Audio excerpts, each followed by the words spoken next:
the quality of democracy increases as you go down the level of government. So, when you sit in Delhi or Washington or Beijing, you're very far removed from the people. Right? In Tamil Nadu, the average MP represents around 1.5 million people, and UP it's like 2 million people. Then at the MLA level, in UP it's probably like 3 or 3.5 lakh people, in Tamil Nadu it's 2.5 or 2.75 lakh people. So, at some level where it is a notion, it is a concept, it is partly the party, partly the way, partly the person, etc.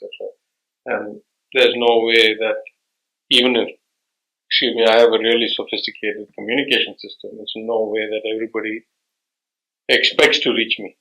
Now that's the reason that we have designed democracy in such a way, at least in India, where their core requirements, water and sewage and garbage and road and light and all this stuff is delegated to the local body.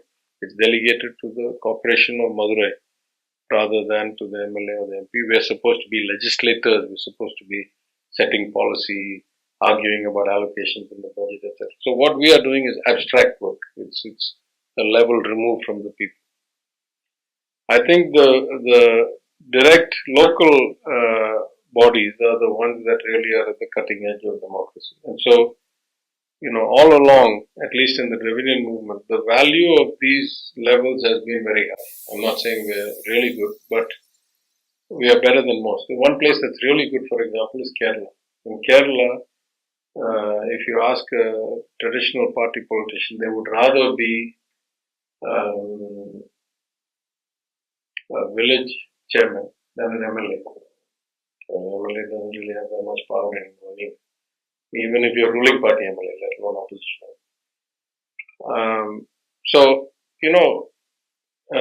Our principles, we start with this notion of self-respect. And we go from self-respect and we say, since I have self-respect and since I live in a democracy, I should have some right to self-determination. What is good for me or not good for me. And then that goes to local self-governance. So for every 100 or 500 or 1,000 or 2,000 people, I should have an elected representative who is equipped to deal with my problems. Some of your problems are structural. India is about the only large country where so much power is so far away from the people. Right? If you take America, which Raghu was talking about at the speech yesterday, the mayor and the local council appoint the police. So the police are accountable to them. The local school board elected by the people sets the syllabus and hires the teachers. So the teachers are accountable to them. Here, either it's coming from Chennai or from Delhi, the funds and the diktats and all that. Why do they care about what the locals think? So you have to make democracy accountable, and the more you devolve authority and money to the local bodies, the more you're likely to get outcomes, because you can't hide from your voters, right? You live in the same place and you have to see them every day. There's no requirement even that I have to live in my constituency. In fact, I don't live in my constituency. My constituency is Madurai Central. I asked for sentimental reasons and my family's history with the temple and all that. I actually live in Madurai North. I don't live in Central. And that's constitutionally okay. There's no requirement. So, I think the longer term solution has to be, or we call it federalism, which we say first devolve power from the union to the states. It has to be that then the states devolve to the local bodies, to the villages, to the panchayats, to the union, district unions, to the corporations, to the municipalities. We do better than many. We're not the best in the country, but we have a state finance commission underway right now. And so, as the kind of home department for that under planning and development, which is also one of the portfolios I have. I spoke to the chairman when we extended their term for COVID. They couldn't get their report out in time. We extended their term. And when we extended their term, I gave him my speech to Mr. N.K. Singh and the 15th Finance Commission. I said, these principles you apply in devolving from the state to the local bodies. Right? incentivization, accountability, transparency, therefore greater devolution. Because what we fear is the reverse. There was a famous economist who ran the NIPFP in Delhi, National Institute for Financial Policy and Planning. And I think he said something like, everybody wants devolution up to their level of power. Right? Like the states want it from the union, but don't want to give it to the thing. Our prime minister, when he was the chief minister, was the greatest champion of devolution. Now he's over there and concentrating. So some of that is just this political disease, right? Where I stand on the issues depends on where I sit in the house or in the government.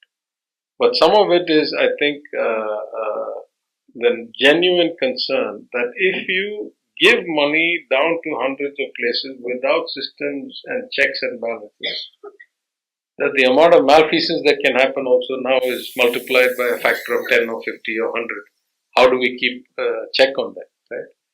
So part of that, I think, is better computerization, more online transactions, more audit, more checks and balances, and then devolution. So you give the money, give the power, and keep a check through systems, not through human beings, because there's a limit. I can't go and check everything, but through systemic checks built in. And as we go to more online, we can do that. But it's a very difficult problem, and I think the irony in most places, certainly I think that's true in large states like Maharashtra, Uttar Pradesh, to some extent in Tamil Nadu, that we have too many employees where we don't need them, and we have too few where we need them. Right? So if you look at the percentage of the workforce that is at the federal level, at the state level, at the local body level in a place like US or even China, you'll find like 70% plus of the employees are at the local body level of government employees, and much lower as you climb up. Here in India, it's the reverse. Hardly 20% of government employees are at the local body, which is the cutting edge to the people, and 80% are, very far away. So the system has some limitations. It's not just you.